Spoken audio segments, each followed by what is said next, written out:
రాజ్ కావ్యాన్ని ఒకటి చేసి రుద్రాని అనామికకు దిమ్మ తిరిగే షాక్ ఇచ్చిన అపర్ణ. ఇంతకు ఏం జరిగింది? అసలు రాజ్ కావ్యను అపర్ణ ఎలా ఒకటి చేసి రుద్రాని అనామికకు దిమ్మ తిరిగే షాక్ ఇచ్చింది? అసలు ఏం జరిగింది అనేది వీడియోలో చూసి తెలుసుకునేద్దాం. బ్రహ్మముడి అప్కమింగ్ ఎపిసోడ్స్లో ఏం జరగబోతుందో ముందుగా తెలుసుకోవాలి అనుకుంటే వీడియోని లైక్ చేయండి, ఛానల్ని సబ్స్క్రైబ్ చేసుకోండి, పక్కనే ఉన్న బెల్ సింబల్లో ఆల్ పై క్లిక్ చేయండి. ఎలా చేయడం వల్ల అందరికంటే ముందుగా చూడవచ్చు.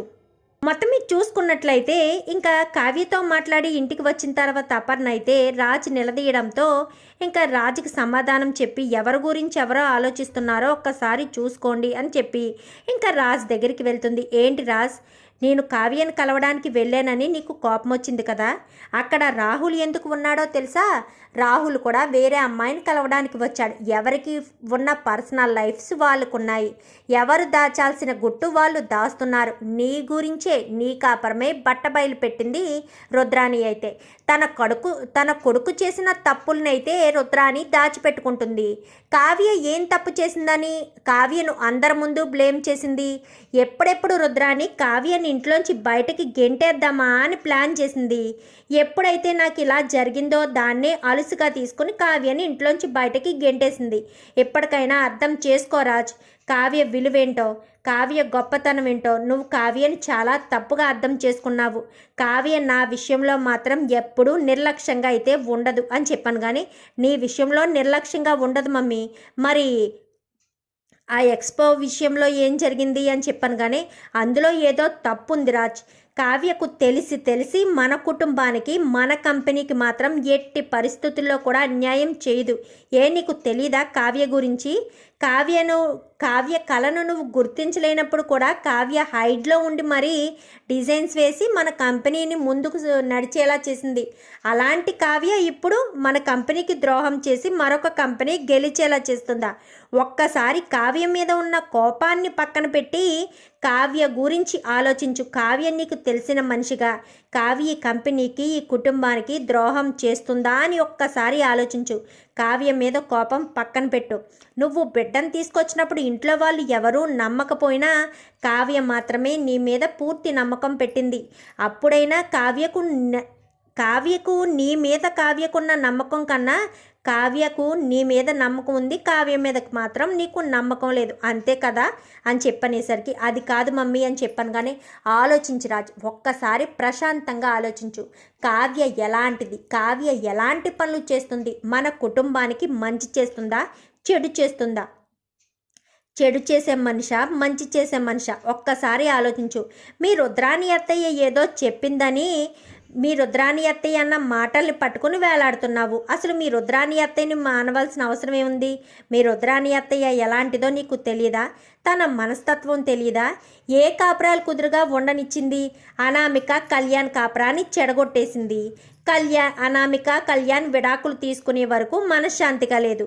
పోనీ అప్పు కళ్యాణ్ పెళ్లి చేసుకున్నారా అంటే వాళ్ళని కూడా ఇంట్లోకి రాకుండా మీ ధాన్యలక్ష్మి పిన్నిని రెచ్చగొట్టింది.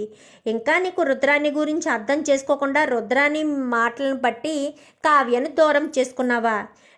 నీకైతే కావ్య అవసరం లేదు. నీ కొడుకైనా కావ్య కావాలి కదా. కావ్యను వెతుక్కో, కావ్యను తీసి తెచ్చుకో. ఎందుకంటే నీ బిడ్డను ఎవరు చూసుకుంటారు? నీకే ఒకరు చూస్తే నచ్చదు. శాంత వంట చేస్తేనే నచ్చలేదు నీకు. అలాంటిది నీ కొడుకుకి కావ్యను బాగా నచ్చి కావ్యకు అలవాటు పడినవాడు నువ్వు చూస్తుంటే ఎందుకుంటాడు? ఒక్కసారి ఆలోచించుకోరాజు. నీకు నీ పిల్లవాడికి ఇద్దరికి కూడా కావ్య అవసరం అని చెప్పి ఇంకా అపర్ణ అక్కడి నుంచి వెళ్ళిపోతుంది. అలా వెళ్ళడంతో బొడ్డోడి ఏడవడం మొదలు పెడతాడు. ఇప్పుడు వరకు బాగానే ఉన్నావు కదరా, ఇప్పుడు ఏడుస్తున్నావేంటి? మీ నానమ్మ ఏదో సలహా ఇచ్చిందని చెప్పి మీ అమ్మని తీసుకురావడం కోసం ఇలాంటివి చేస్తున్నావా అని చెప్పాను. కానీ ఇంకేలోపు అంతరాత్మ వస్తాడు. అమ్మనా?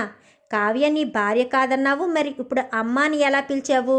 ఎందుకు నిన్ను నువ్వు మోసం చేసుకుంటావు అంటూ ఇంకా అంతరాత్మ మాట్లాడేసరికి నువ్వు అస్తమాను బయటికి రావద్దని చెప్పానా? నీకేం పనేమి లేదేంటి అస్తమాను బయటికి వచ్చి షాకుల మీద షాకులు ఇవ్వడానికి? వెళ్ళు అని చెప్పి గసిరేసరికి ఇంకా అంతరాత్మ మాయమైపోతుంది.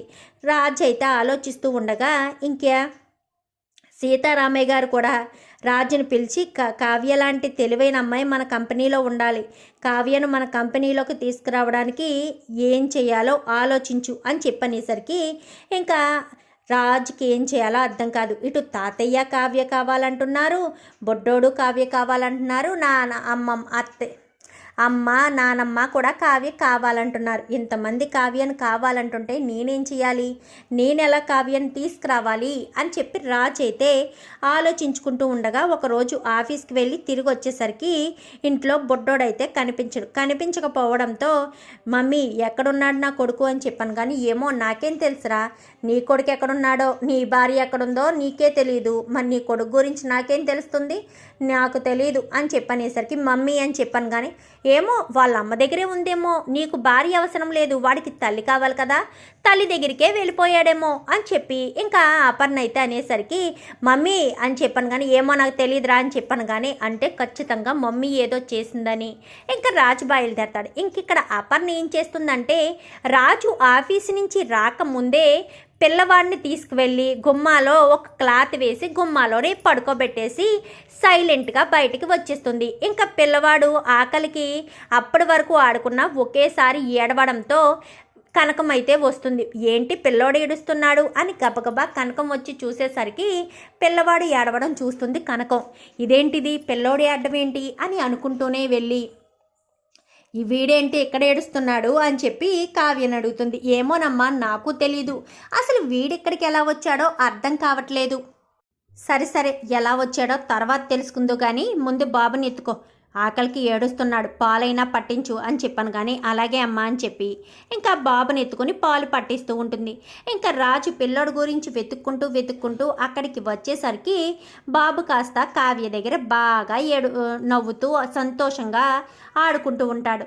నా కొడుకు ఇక్కడికి వచ్చాడు అనగానే మీ కొడుకు కాళ్ళున్నాయా అల్లుడు గారు, మీ కొడుకు నడిచిక్కడి వరకు వచ్చేయగలడా, మాకేం తెలుసు అంటూ కనకమనేసరికి అత్తయ్య గారు నా కొడుకు ఇక్కడికి వచ్చాడా అనగానే ఏమో వచ్చే ఉంటాడు, తల్లి కోసం వచ్చుంటాడు, మీకు తల్లి అవసరం లేకపోయినా మీ కొడుక్కి తల్లి కావాలేమో అందుకే వచ్చుంటాడు అని చెప్పి ఇంకా కనకం అనేసరికి అత్తయ్య గారు అనగానే ఇంకా లోపల నుంచి బాబు ఏడుస్తూ ఉండడం చూసి రాజు గబగబా వెళ్ళిపోయి ఇంకా కావ్య దగ్గర నుంచి తీసుకుంటుంటే ఏడుస్తూ ఉంటాడు. అలాగని బిడ్డను వదిలేసి రాజు వస్తూ ఉంటే మళ్ళీ ఏడుస్తాడు. కావ్య రాజులు ఇద్దరు వంక చూసుకుంటూ నవ్వుతూ ఉంటాడు. వీడు బాగా దొంగ నాటకాలు బాగా నటిస్తున్నాడని బయట నుంచి అయితే కనకం అనుకుంటుంది. పోనీలే ఈ రకంగా అయినా వీళ్ళిద్దరూ ఒకటవుతారేమో అనుకుని లేపు సరే బాబుని ఎలా ఇవ్వనగానే బాబుని తీసుకునేసరికి ఏడుస్తూనే ఉంటాడు. గుమ్మం దాటినా కానీ గుక్క పెట్టి ఏడ్చేసరికి అలా ఏడుస్తే జ్వరం వచ్చేస్తుంది అల్లుడు గారు అని చెప్పనేసరికి కావ్యకి ఇదిగైతే నీ దగ్గరే ఉంచుకో అని చెప్పి కావ్య చేతిలో పెట్టి మళ్ళీ రాజు బయలుదేరేసరికి మళ్ళీ కుక్క పెట్టి ఏడుస్తాడు. బాబుకి అమ్మ నాన్న ఇద్దరు కావాలేమో అల్లుడు గారు అని చెప్పనేసరికి ఏంటండి అని చెప్పను. కానీ నేనేమనలేదు, కావాలంటే మీ కొడుకునే అడగండి అని చెప్పను. కానీ ఇంకా ఇద్దరిని కూడా అడిగేసరికి ఇంక ఈ లోపు నోటీస్ వచ్చేసరికి అనామిక దగ్గర నుంచి ఏంటి నోటీసు అనగానే నేను అనామికకు కంపెనీలో అగ్రిమెంట్ పేపర్ మీద సంతకం పెట్టానని కంపెనీకి రమ్మని చెప్తుంది అనగానే వెళ్ళైతేని అని చెప్పాను. కానీ నేనేమి కావాలని అనామిక కంపెనీలో జాబ్లో జాయిన్ అవ్వలేదు. అసలు నేను తెలిసి అనామికతో మాట్లాడడానికి చిరాకు పడే నేను అనామిక కంపెనీలో ఎలా జాయిన్ అవుతాను, అది మీరు ఎప్పటికీ నమ్మర్లేండి. ఎంతసేపు మీ రుద్రాని అత్త చెప్పే మాటలే నమ్ముతారు తప్ప నా మాటలు మీరెక్కడ నమ్ముతారు, అందుకే నేను జాబ్లోకి వెళ్ళను అని చెప్పాను. కానీ అవును మా కంపెనీలో నువ్వు 10 సంవత్సరాల అగ్రిమెంట్ రాసావు కదా అని చెప్పాను. కానీ అయితే అని చెప్పాను. కానీ తాతయ్య మిమ్మల్ని జాబ్లోకి రమ్మన్నారు అనగానే మమ్మల్నియా అని చెప్పాను. కానీ అవునండి మీరు కంపెనీకి ఎంప్లాయీగానే రావాలి అని చెప్పనేసరికి సరే వస్తాననగానే ఇంకా బాబు అయితే అటు రాజ్ చెయ్యి ఇటు కావ్య చెయ్యి ఇద్దరు చెయ్యి వదలకపోవడంతో కంపెనీలోకే కాదు ఇంటికి కూడా రప్పించేటట్టే ఉన్నాడు వీడు అని చెప్పి ఇంకా పక్క నుంచి అయితే కనకం అనేసరికి పద ఇంటికి అని చెప్పాను. కానీ అంటే మీరు మీ తప్పును తెలుసుకున్నారా అని చెప్పాను. కానీ తప్పొప్పులు కాదు, నీకు నీ కొడుకు కావాలి, నా కొడుకు కావాలి, ఇద్దరికి కొడుకు కావాలి కాబట్టి నువ్వు ఇంటికి రావాలి, నేనే కదా రా ఇంటికి వెళ్దామని చెప్పి పిలుస్తున్నాను అని చెప్పాను. కానీ నా మనసులో చోటు లేకపోయినా పిల్లోడు మనసులో చోటు ఉంది కదా, అది చాలండి అని చెప్పి ఇంకా కావ్య అయితే బయలుదేరుతుంది. ఎందుకంటే అంతకు ముందే కృష్ణమూర్తి చెప్తాడు, ఎప్పుడైతే బాబు ఇంటికి వస్తాడో అప్పుడే కృష్ణమూర్తి చెప్తాడు, ఒకవేళ అల్లుడు గారు వచ్చి రమ్మని చెప్పినా మంకుపట్టు పట్టకమ్మా, నీ జీవితాన్ని ఎక్కడుండి చక్కదిద్దుకోవడం కన్నా అక్కడుండి చక్కదిద్దుకోవడమే మంచిది. ఈ అనామిక ఎన్ని కుట్రలు చేస్తుందో నీకు తెలియదు కదా అని చెప్పి ఇంకా కృష్ణమూర్తి చెప్పేసరికి సరే నాన్న అని చెప్పి కావ్య అయితే రాజ్ వెంటే వెళ్తుంది. రాజ్తో పాటు బిడ్డతో సహా కావ్య లోపలికి రావడంతో ఒక్కసారిగా రుద్రాని గుండె ఆగినంత పనవుతుంది.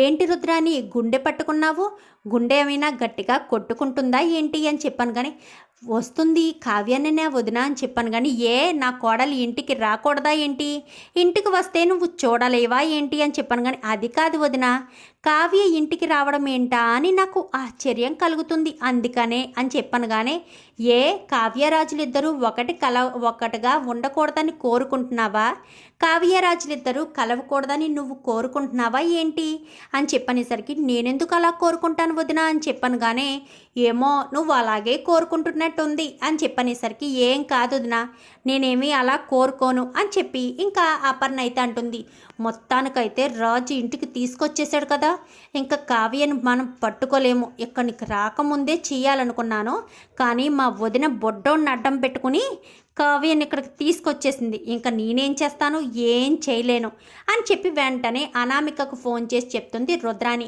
ఏంటంటే ఏంటి మీరనేది, కావ్య అక్కడికి రావడం ఏంటి, శాశ్వతంగా రాజు కావ్యని వదిలేశాడు అన్నారు కదా అని చెప్పాను. కానీ ఎక్కడ, మా వదిన ఏదో ప్లాన్ వేసి కొడుకుని తీసుకెళ్ళి అక్కడ పెట్టింది, ఆ అనాథ కొడుకుని, వాడి కోసం వాళ్ళిద్దరూ ఒకటైనట్టున్నారు అని చెప్పి ఇంకా రుద్రాని ఇటు అనామిక ఇద్దరు కూడా షాక్ అవుతారు. ఈ రకంగా ఆ అపర్ణ అయితే వాళ్ళిద్దరికీ షాక్ ఇస్తుంది. చూద్దాం మరి రాబోయే ఎపిసోడ్స్లో ఏం జరుగుతుందో. వీడియో నచ్చితే లైక్ చేయండి, ఛానల్ని సబ్స్క్రైబ్ చేసుకోండి, పక్కనే ఉన్న బెల్ సింబల్లో ఆల్ పై క్లిక్ చేయండి. ఎలా చేయడం వల్ల అందరికంటే ముందుగా చూడవచ్చు.